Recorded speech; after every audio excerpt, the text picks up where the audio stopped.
Hello and welcome to our video.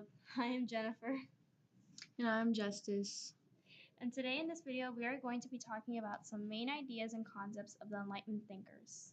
Today, the concepts or ideas we will be focusing on is natural rights, education theory, and the social contract.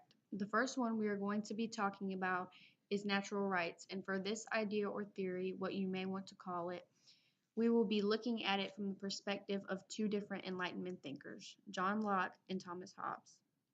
First, let's start with Hobbes. Hobbes was an English philosopher and scientist. He acknowledged man's natural rights, but he argued that one of them must give them up in order to achieve a peaceful life.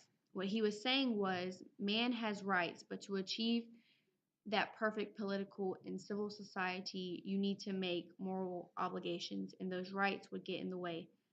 So that's what he says by giving up. Hobbes believed in this theory because he argued before how to avoid chaos, which was the people would apply social contract to form a civil society.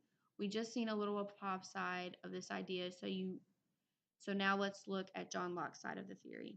In Locke's POV, the natural rights, which by he's known most by, is natural rights are the ability to protect your life, liberty, health, and or possessions.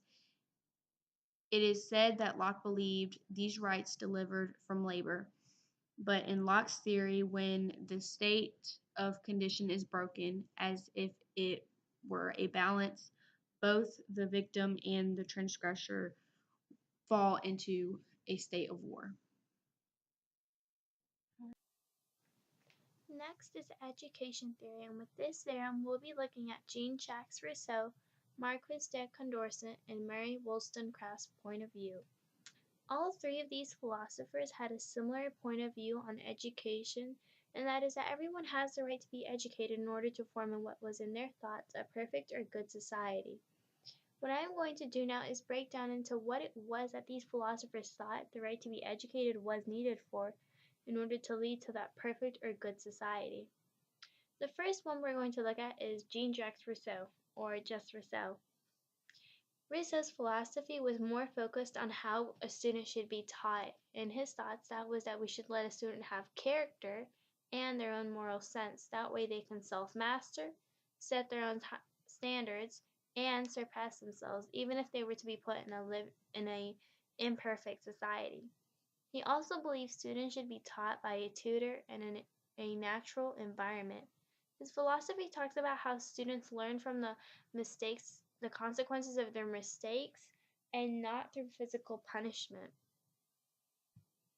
Next is Marquis de Condorcet, or Condorcet for short. What Condorcet's philosophy said was that there should be free education. The reason he wanted education to be available was so that the people knew what their rights were and how to utilize them in a society. That way they could have free and responsible citizens and no revolutionaries. That is how he wanted to create that good or perfect society possible with educated and responsible citizens. Now, lastly, we have Mary Wollstonecraft, and what she argues is women should have the right to be educated, and she backs this idea or theory of hers up with how women have to teach the primary education to the children, so them educating will help them further educate the young children, and women will also be able to be companions to their husbands instead of just being wives or housewives, making a positive nation. And finally, we have reached our last theory, being the social contract theory. And this theory, and basically summed up from the perspective of our philosophers, means that the people agree to give up some of their rights up and to submit to the authority or whoever is in power. And we'll be looking at this theory from the perspective of two different philosophers, being Thomas Hobbes and John Locke. Hobbes was the first modern philosopher to articulate a detailed social contract theory. He explains the social contract as a condition of which people give up some of their individual liberty in exchange for some common security. He defines contract as the mutual transferring of right. For example, I give up my natural right to steal your food because you give up your natural right to steal mine. In place of this, we have a limited right, called the right of property. That is from Hobbes' point of view. Locke's point of view was similar to as Hobbes was before John Locke, but John Locke's theory is more as of the people give up their power or their rights into to whoever is in power, but those who are in power violate the rules of the people have the right or must overpower or take back their power or rights from those who are in charge. And now we have reached the end of this video. Thank you for watching. Sorry if it's bad. I mean, this was a learning process, so it was hard making this video. It's the first time I've done it, so please understand. Sorry if it was bad. But thanks for watching either way, even if this is ever played actually in class.